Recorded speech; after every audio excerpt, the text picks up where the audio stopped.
Oh, as expected, this is getting very ugly.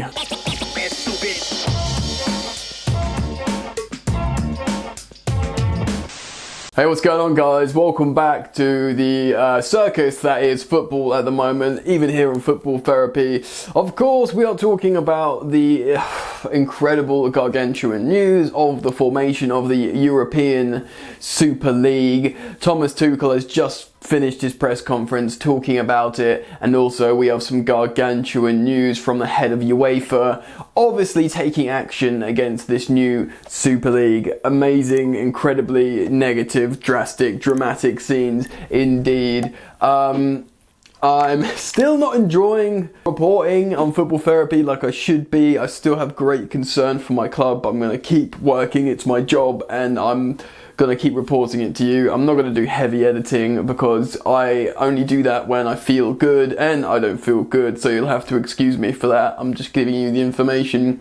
Thomas Tuchel has just finished his press conference, and naturally he was posed many questions about the European Super League. The PR guy tried to keep it limited, but the journos kept coming back, understandably. Now, I really like Thomas Tuchel. I like him as a guy. He's diplomatic, fair, and an excellent football coach. And it's probably unfair and unrealistic of me to have hoped he would be a hero here. And he absolutely certainly wasn't, and I can't really criticise a man for doing his job. He echoed the recurring sentiment of being an employee of Chelsea Football Club, and when asked about the players responding to this European Super League, he was like, we are employees of Chelsea. We are, they basically own and run us. We do their bidding. We can't speak out. We trust the club. The club is everything, Fair enough. It's unrealistic, and it's the fanatic in me that wants him to say, no, I love football. Football represents this. This is wrong. But ultimately, he wants to manage Chelsea at the highest level, and this is what he said. And I guess that comes with a European Super League, but he was quite measured, and he kept sort of saying, look, we don't know much yet. Let's just wait and stay calm and see what happens. And I did feel bad for him because, he was asked the question of, someone threw in at one point, oh yeah, congratulations for beating Man City in the FA Cup semi-final. He sort of did a little laugh like, yeah, cheers mate, you know what I mean? So I do have empathy and sympathy for him, and yes, it's unfair and unrealistic for me to expect him to be a hero here. He only found out about it yesterday when we all did. He says, I believe him. I don't think it's untrue, but who do you believe anymore in this weird world of football? So he only found out about it yesterday. He trusts the club. He thinks he and the players are employees. They should just trust the club and stay quiet. We don't know what's happening. It could still be like a negotiating factor. So that's that from Thomas Tuchel. He wants to focus on the football, understandably, and a little bit disappointingly, but I understand it. We'll see what other managers and players have to say. There's a few players coming out and tweeting. Ander Herrera, Mesut Ozil I've seen. A lot of players that aren't in the big six. I think, it's easy for Ander Herrera to say it because PSG are now going to monopolise the Champions League. Anyway, whatever. Point being, I'm waiting to hear more from more players and managers. Meanwhile, in the crazy world of the European Super League, Schalke I have reportedly joined. Now, I can't necessarily confirm this because I don't know what to confirm at the moment, who's saying what, but rock bottom place of the Bundesliga, Schalke have joined the European Super League after Bayern Munich and Dortmund have refused. Certainly Dortmund came out with the refusal of the concept of a European Super League, being against football. Sounds like a proper football club to me, man. I don't know of Bayern's reasonings, but the reports I've read so far is Bayern and Dortmund are not interested in doing it, but Schalke getting relegated to the Bundesliga 2, whatever it's called, rock bottom place, been awful all season, and now in the European Super League. What an incredible amount of integrity in this new created nonsense league where it's all about money and you don't win any glory. Great! Anyway, the other breaking news here is from Fabrizio Romano. I'll show you the tweet now. This is pretty incredible. UEFA's Alexander Ceferin confirms the players that will play in the Super League will be banned from playing in the World Cup and Euros. They will not be able to play for their national teams. Hashtag Super League. Alexander, of course, the head of UEFA since 2016. Now, we knew there was always going to be a fight back from UEFA. That's pretty clear and concise. This is so unsavoury. Imagine Mason Mount. You can't play for England, mate. N'Golo Kante, you can't play for France, mate. Havertz and Werner, you can't play for Germany, mate. Should have stayed at friggin' Leipzig! Should have stayed at Bayer Leverkusen! You could still represent your country and play in the Champions League.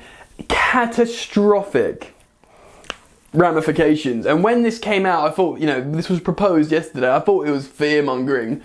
But he's coming out, and there's some crazy game of chicken going on here, at best. You might think that it's a game of chicken where, look, but the league's been made, man. Chelsea have left the ECA, whatever it's called, the EFA, do you know what I mean? The clubs have left, they've signed up for the league, so it's happening, but now they're trying to make them reverse it by saying, look, we're going to pull all guns blazing here, you back down, none of your players can play for their countries, and, they might get kicked out of the Premier League. Like, this is on the knife's edge. This is like mutually assured destruction when every nuclear bomb goes off in the world. An all-out sensational war from Perez and the American owners that are trying to franchise European elite football into their happy fun league where they'll probably tour it around the world. I said this on Twitter, I might have even said this on YouTube. They'll go to Asia and they'll go to like America, North America. People in Europe will have to get up in the middle of the night to watch the games. Do you know what I mean? Like, that's what they want. That's what the Glazers want. That's what Perez probably wants ultimately. And whatever you think, and I know it's naive to think anything other than this is money versus money. The FA and UEFA have done awful things. They're a nasty organisation, but at least in their unsavoury business, they still hold football in the closest thing to a traditional structure that we could hope for. The Football League, the Football Pyramid, the European Cup, now the Champions League. That all being threatened is worse than them. Do you know what I mean? This European Super League. This is definitely worse. So it's naive for me to think it's good guys versus bad guys. It's absolutely bad guys versus bad guys in many ways, but the structure and integrity and authenticity of football is at stake here, and that's what the European Super League threatens. So UEFA have come out all guns blazing. They're not holding back, and they're saying the players won't be able to represent their countries or play in international tournaments. Fucking friggin' mad. I'm like, what have I woken up into this world? Like, where am I? Do you know what I mean? Like, all Chelsea's great players not being able to represent their country. I'm an England fan. I want as many Chelsea players in the England team as possible. And now I can't have any. I'm going to be like, I'm certainly pro Jack Grealish now. Do you know what I mean? Lingard, get your transfer to West Ham. Become a West Ham player and start for England. You know what? No, Maddison, get him in there. Absolutely incredible. Players will... playing for your country is everything for a footballer. Players might put in transfer requests to move to a non-European Super League team so they can play for their country. It's that important for some players. Genuinely, it's that important. So, who knows? As things stand, that's what UEFA are saying. They're not going to back down. Will this come to a head, or will they eventually back down and say, look, share the Champions League midweek, stay in the Premier League, we'll let you do this, please let us keep the big six teams. And then there was some weird peculiar negotiations, because I don't see that happening. I see mutually assured destruction here between UEFA and the Super League and, you know, FA or whatever, the band of non-Super League organisations and bodies. Anyway, man, I'm going to keep you guys posted on this story as I do on Football Therapy. Comment down below, let me know what you think of this absolute circus. Keep it locked, make sure the bell and notifications icon is on, and see you soon, I guess. You ain't so tough with that bad boy talk. I'ma get it how I'm living, I'ma walk the walk. Outline my lines, I rap through thought. Body bag the verse, outlined in chalk. In my life seen trouble, hustle on the double. Silence on the trigger like my pick got a muzzle. Yo, chick like to guzzle, bad boy stay in trouble. I only love this paper, sorry I don't. I laugh me baby